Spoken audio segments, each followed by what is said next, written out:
Oh, yes. Oh, man, I hope you got your mechanical pencils out because you're going to take some notes tonight, kids. Woo! All right, well, this meme that we're about to throw up sums up what this night is all about. So go ahead, throw up that meme, Ross. Yeah, the wind didn't stand a chance. That's what I'm talking about. You can't even see that because my name's over it and the balloons are blocking everything, and this is really awkward now, but, you know, that helped. That helps a lot. Why is my name over it? In black. So 90s. So 90s. We didn't know what we were doing with colors. And there we go. The wind didn't stand a chance. I feel like that a little bit right now with my really insecure outfit. And so this is the look I was going for. And throw up this next picture. This is called the Greg Norman.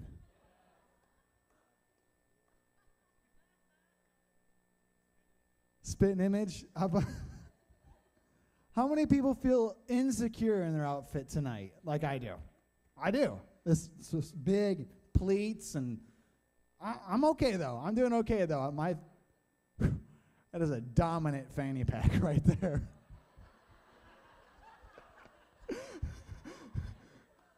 It's just dominating.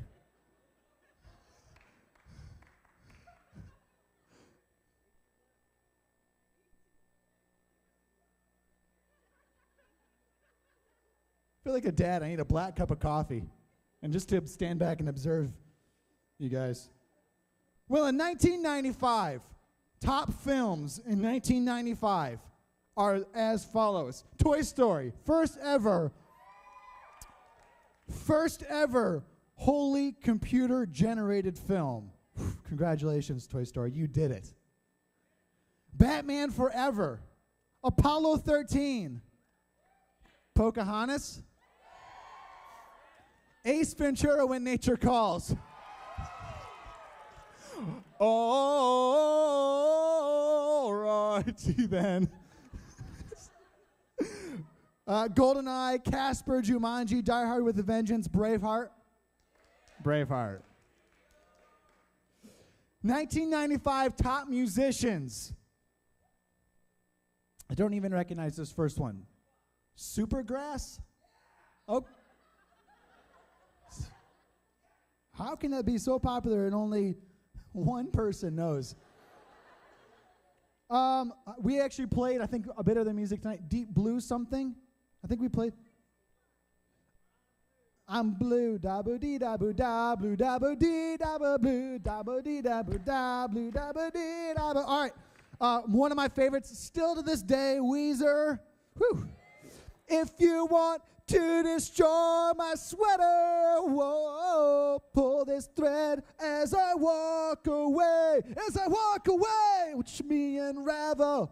I'll soon be naked, 18 plus. And, all right, Smashing Pumpkins, Rage Against the Machine. Oh, Bulls on Parade, all right. Van Halen. And I, Whitney Houston.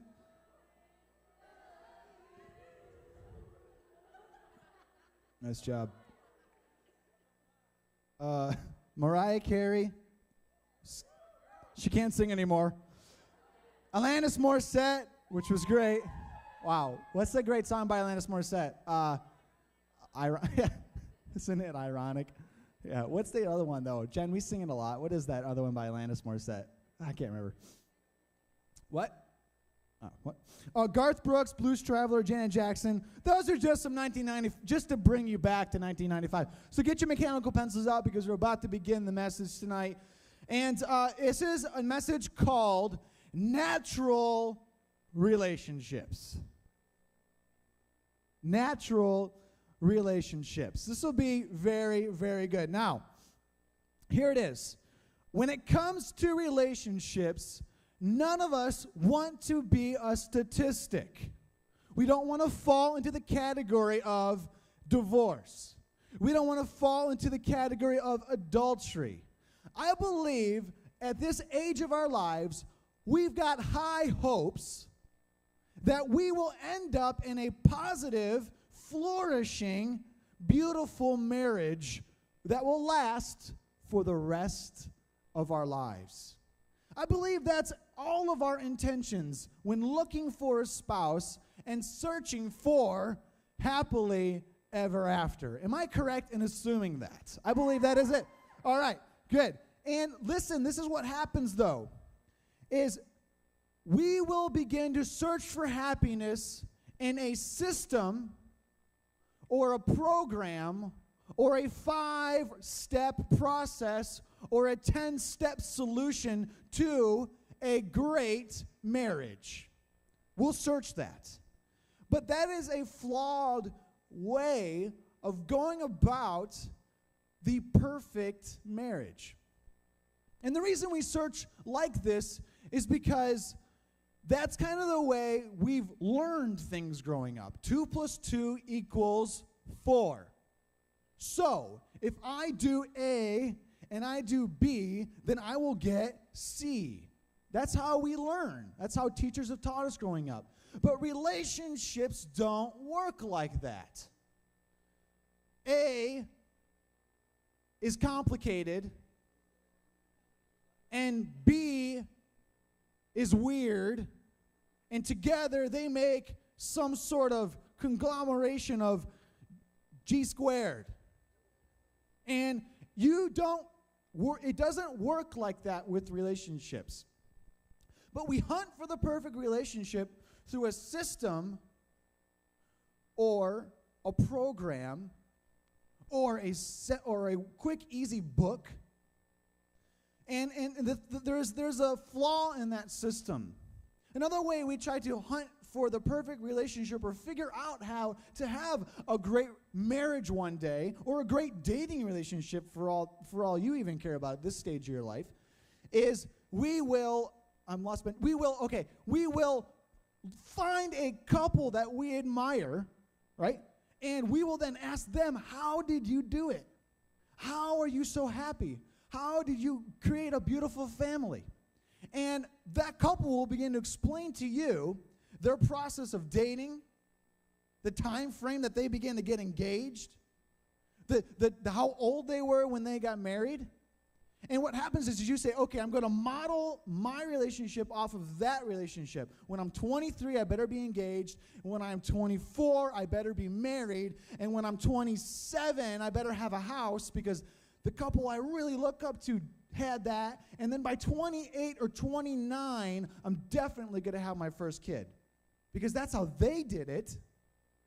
And if they did it and it worked out so well for them, well, why can't we just put a little piece of carbon paper, 1995, down and etch that right into my nice notepad?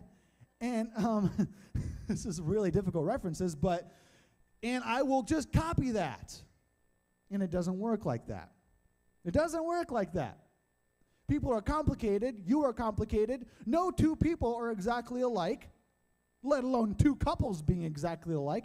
I guarantee you if I grab just two couples, me and my wife, and then I grabbed Pradeep and Amrita, and you started asking us questions about things, we wouldn't agree on everything.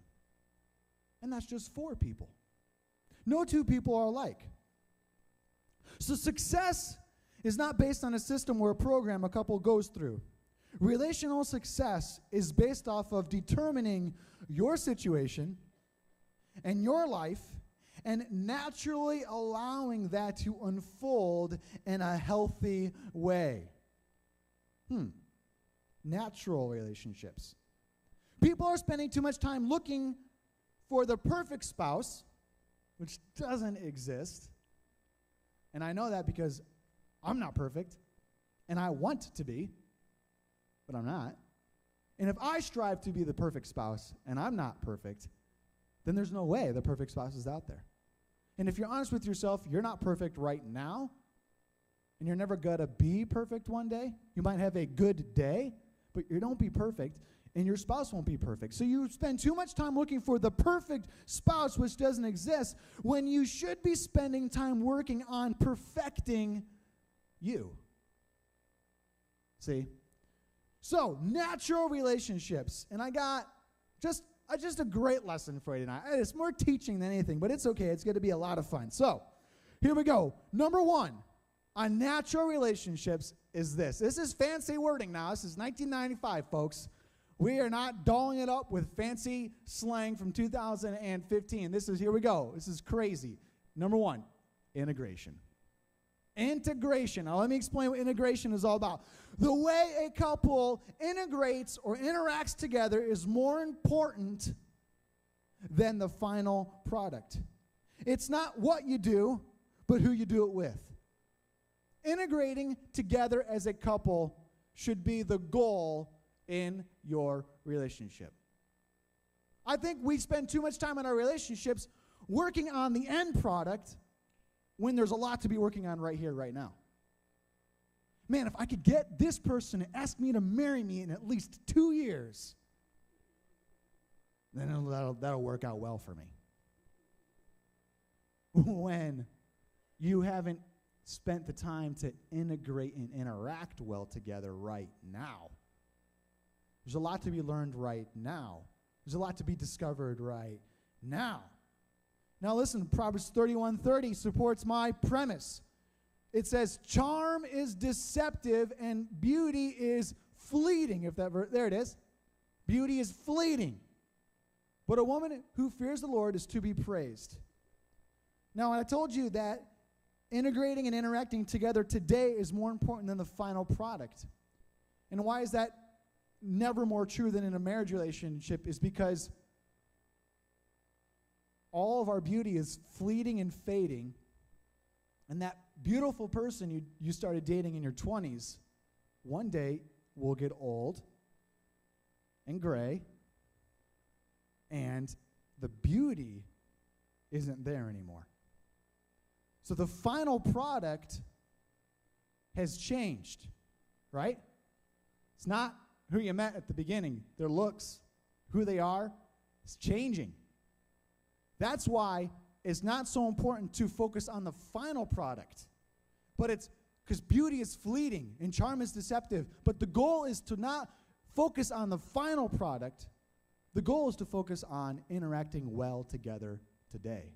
If you can interact and integrate well together today, then you will interact and integrate well together when you're 80. Does that make sense to you guys? Natural relationships, not what the world sells you. I'm not talking about being that crazy old dude who's just in his 70s and he just keeps marrying 20-year-olds. And why is he doing that? It's because he's focused on the end product. And that is fleeting and fading and going away every day. And so, integration. So, here's some things to ask yourself if you're integrating well together as a couple. Do you have just the same view on life? Do you have the same view on life? Are you so passionate about the same things? Do you work well together? Do you work well together? Here's a great test to discover if you work well together. Go on a long road trip and get lost.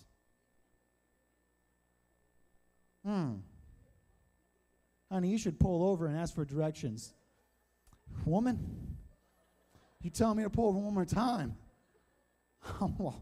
I'll be mad about that. I'm getting mad up in here, and you're going off on each other. You want to know if you interact and integrate well together, go on a long road trip and just accidentally get lost. Hop on the wrong highway, heading west when you should be going east. Man ain't got patience for that. Why are you going west? I don't know. I took a right. It felt natural.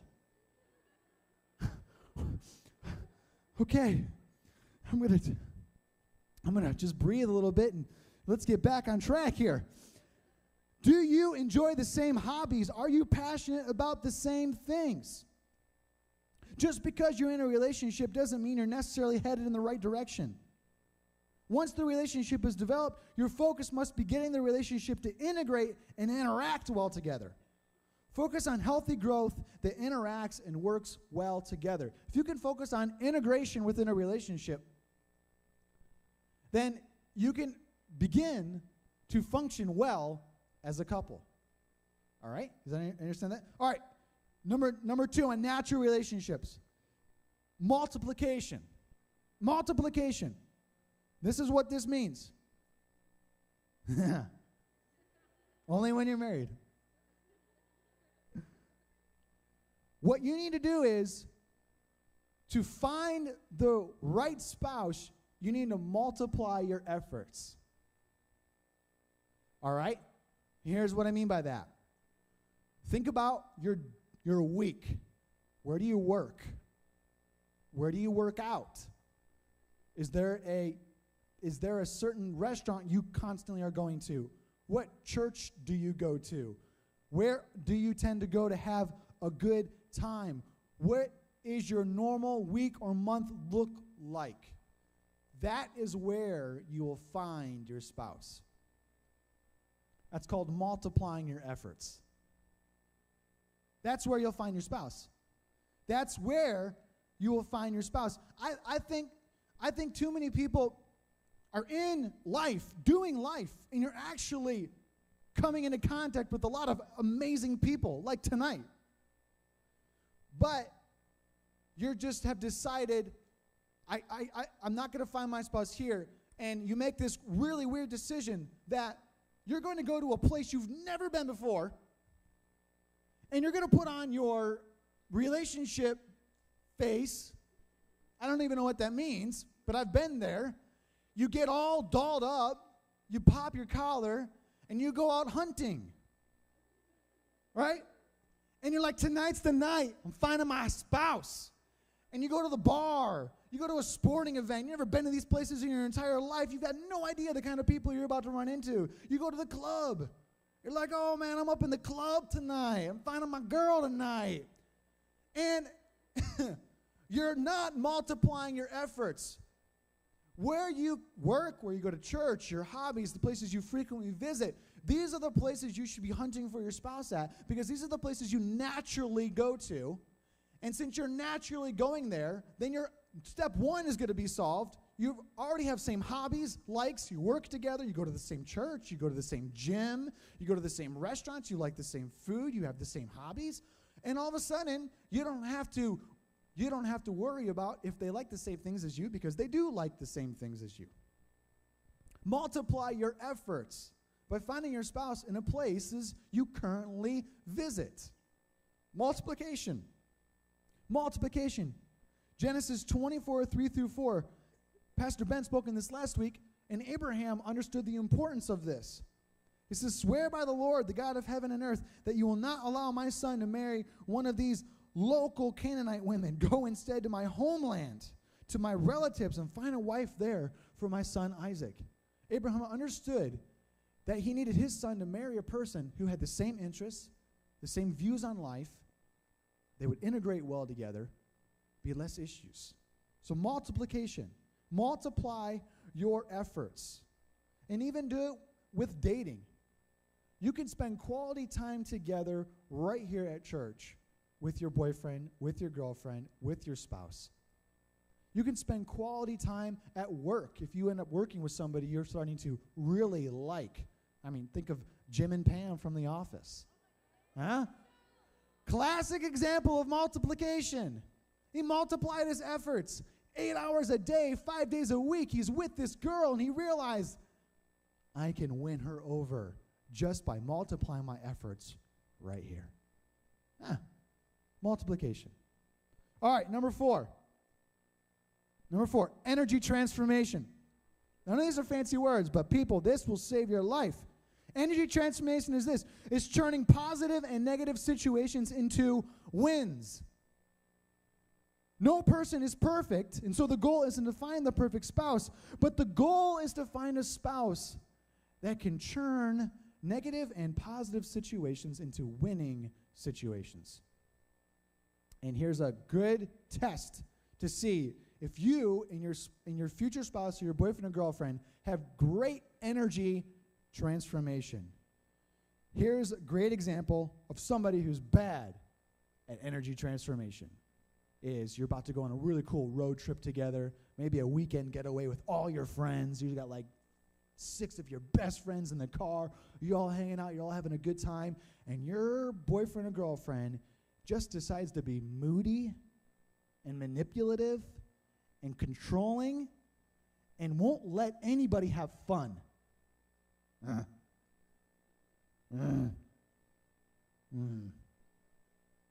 How many people have been there? Raise your hand. How many people are currently there? Oh, no. This guy. Sorry, bro. That person is bad at turning positive situations even into positive situations. And I don't recommend that person at this stage of life. How about somebody who can turn negative situations into winning situations? Something is going really bad, and they're able to flip it around and make it a win. Energy transformation. Focus on somebody who has great energy transformation. Come on, somebody. Does he or she whine and complain a lot? Do they see the worst in situations or the best in situations? A great couple always finds a way to get a win. Think about a surfer. That wave, its goal is to destroy things, right? It's coming in at a high rate of speed. Maybe it's really fast. How many people have been to the ocean? You've been in a 6-foot high wave. If you're not careful, that wave will hurt you, won't it? But if you know how to ride a wave, you can turn it into a winning situation. Boogie board it, body surf it, go under it, come up, right?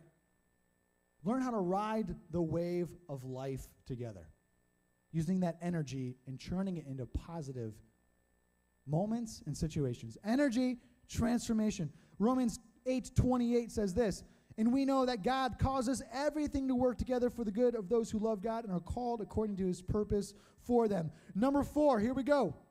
Multi-usage. Multi-usage. Here we go. The best way to find a spouse is through accountable dating because you learn about others the best while you're dating. This multi-usage is a fancy way of saying, I am going to date this person and figure out if they're a good spouse for me at the exact same time. Now, we actually have learned that there's other ways to find a spouse, but I don't recommend it. You can find a spouse through a mail-order bride. And it's actually very common right now. Men are so desperate to find beautiful women. Russia has women you can actually order online, and they will arrive, and they will immediately marry you and become your wife. I don't recommend it, but you can do it. That's not multi-usage of your time. Another way you cannot do very well at multi-usage is an arranged marriage. I don't really like an arranged marriage. It happens still to this day. Happens a lot, actually. Not in America, but all over everywhere else in the world. They're actually arranged marriage in other places of the world is more common than the way we do things. It's kind of interesting. But it doesn't really flow well with what I believe is the best way to get to know somebody is through dating. I don't really recommend a quick dating experience because you don't take time to get to know that person. You don't multi-use your time. It just is true. You don't get to know that person. When I was at my college, I took a class on relationships, and the professor said it takes 6 months of real dating to actually get to know who that person really is. Interesting, huh? But sometimes people speed up the process too much, and they don't take the time to get to know somebody. And it goes too quickly, and all of a sudden, they've married them, and they realize, I don't know them. I don't know who this person is. That can be a little scary. Another way that you can really mess it up is by eloping, which is really popular nowadays. An eloping definition is this, is to run off secretly to be married, usually without the consent or knowledge of one's parents. And you can do this in Las Vegas anytime you want. As a matter of fact, Las Vegas has the most weddings every single year than any other place in the U.S. That's because people are there and partying, having a good time, and they're running into somebody, and I don't know, stuff happens, they get drunk or something, I don't know, and they go off to the chapel and they just get married. And Elvis Presley signs Priestly Elvis signs the marriage license, and you're good to go. But listen, it's not the best. Take time to get to know the other person while being accountable at the same time. Accountable at the same time. Jesus modeled this for us with his disciples. He didn't take time he didn't separate discipleship and training, but he did them together. He would go out and perform miracles, and while he was performing miracles, he was training them and discipling them at the exact same time. And you can do that while you're dating. Multi-usage. Multi-usage. Number 5, symbiosis. Symbiosis. And I know I'm not talking to people who can't understand me tonight. I know I'm talking to some smart people tonight. So that's why I'm doing this. Symbiosis. And symbiosis is this, is two things seemingly opposite can work well together. You want an example of that? Boy, girl, seemingly opposite, working well together. It's called symbiosis. And the thing is this, is couples should be different. But those differences should cause you to grow closer together.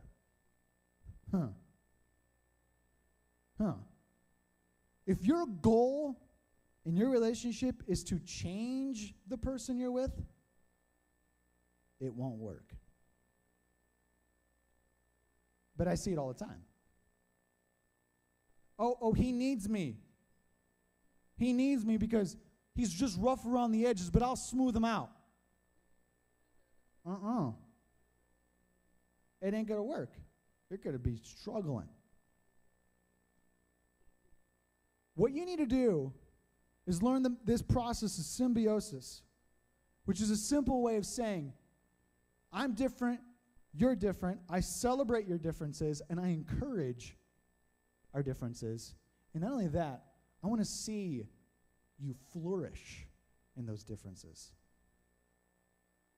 A person who's focusing on working well together with the person that they're with, what will happen is that person will flourish and grow in who they are and as God made them to be, unique and different. We're all unique and we're all different. Your goal should be get that other person to flourish and grow and become great at that unique, special gift that they have. But so many people are insecure. And instead of allowing that person to shine and be successful, they're so insecure that they get jealous of their talent and of their specialness that they want to squash it so that they can have the upper hand and can control them. That won't work. It won't work. It won't work. And it could be anything. It could be as simple as this. You're dating a girl, and boy, she's got a really awesome, special relationship with her sister. But for some reason, you're jealous of it. And this is real.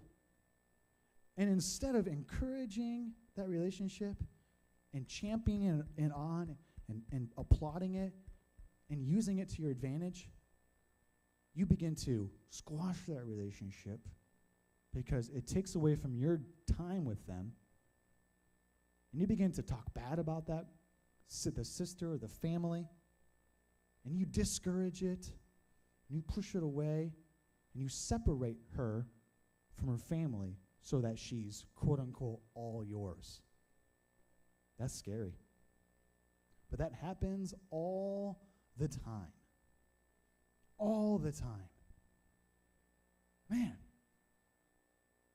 that is scary. But symbiosis is someone who's focused on seeing something different and encouraging it. I mean, my wife is incredibly talented.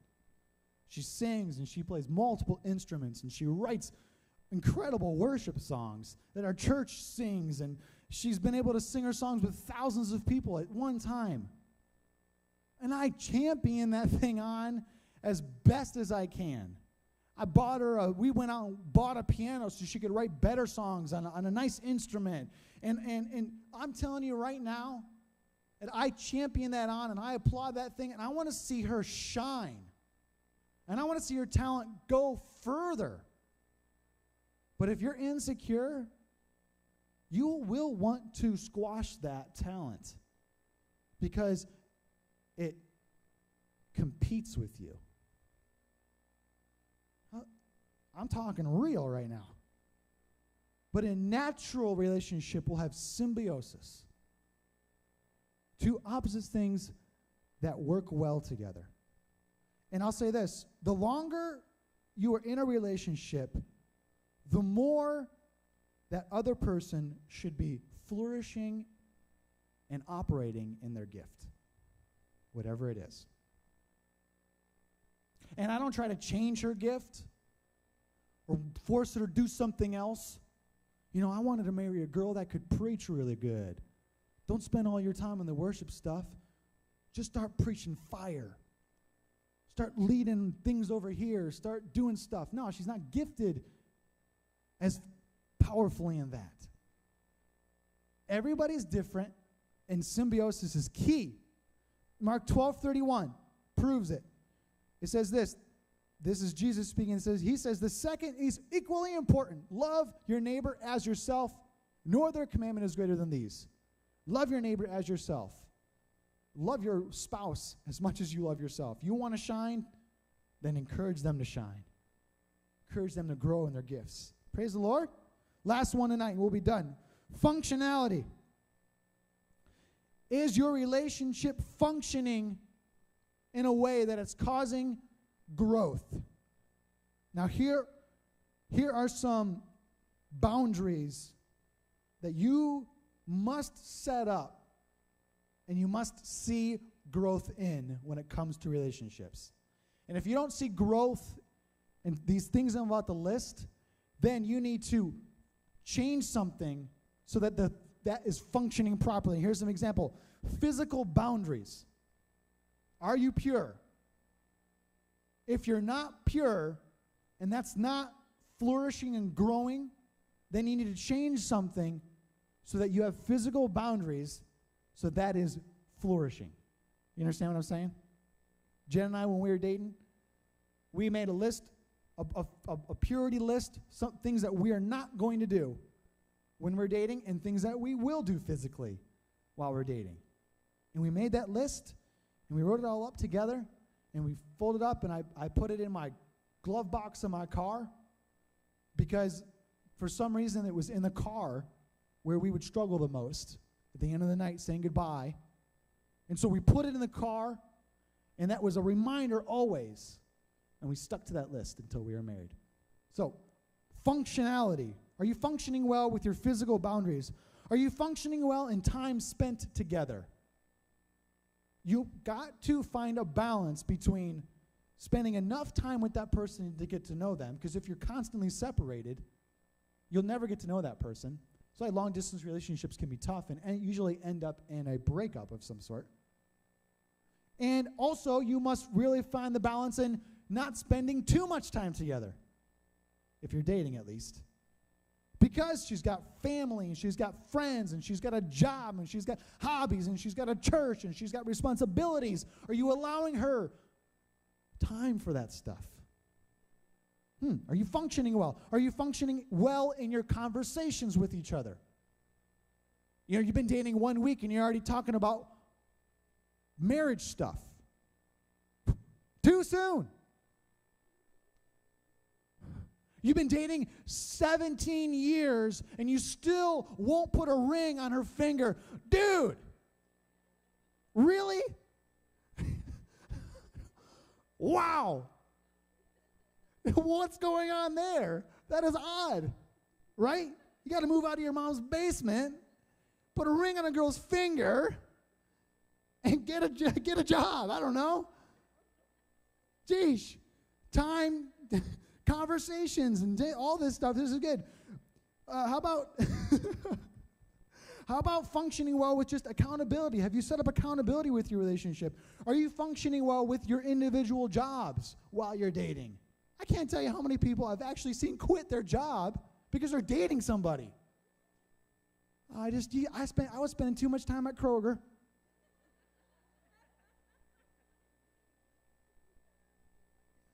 I really need to focus on him right now. I'm like, what? How? Why? What kind of world are you living in? Really? This is weird. How about this? Functioning well, serving at a church. Serving at a church. What if every couple, as soon as they started dating and got married, were like, oh, I can't serve at church anymore? That'd be weird. What if I was like that? Dad, I know I work here and I'm a full-time employee, but I'm a married man now. I got a kid in an apartment. I got to vacuum and do dishes. I just don't have time to do this stuff. I am not functioning well at that point, right? And neither would you be. Okay, here we go. Functioning well with your friends. Yes, it's true. You can have friends while you date somebody. I'm just going to I'm going to allow you to do that. Everybody's allowed to have friends while they date. Can we just agree on that right now? Because you have permission. Oh, it was so sad when I had such good friends. And then they started dating somebody. And he forgot my name eventually. Like, bro, we were best friends. My name's Luke. I haven't seen you in 2 years. You've been just holding a girl's hand for 2 years straight. It's like, where have you been? You can have friends. You can still enjoy your family. I still send Jen to Albuquerque numerous times a year to spend quality time with her family. Come on, somebody. And then that's it. That's all we need to say. Where no fruit appears, something is wrong. And last verse of the night, and we'll be done. Matthew 7:16 through 17. It says, you can identify them by their fruit. That is, by the way they act. Can you pick grapes from thorn bushes or figs from thistles? A good tree produces good fruit, and a bad tree produces bad fruit. What kind of fruit is your relationship producing? Are you producing good fruit in your relationships? And this is just natural relationships. Integration, multiplication, energy transformation, multi-usage, symbiosis, functionality. This is good stuff. This is good stuff. It's been a fun night. It's been awkward with my fanny pack all night long. But it's been a good night. And why don't we just do this? Why don't we just stand to our feet and we'll just go to worship for a little bit. Just get the Spirit of God moving up in here. Can we do that? Let's just welcome the Holy Spirit tonight. Let's just worship for just a little bit. Just an atmosphere of worship. Let's just begin to lift our voice, lift our hands. Let's sing just a little bit tonight. Then I'm going to come back out. I'm going to pray for you guys. And we got a great night still ahead. Great night. Let's just worship a little bit. Let's go.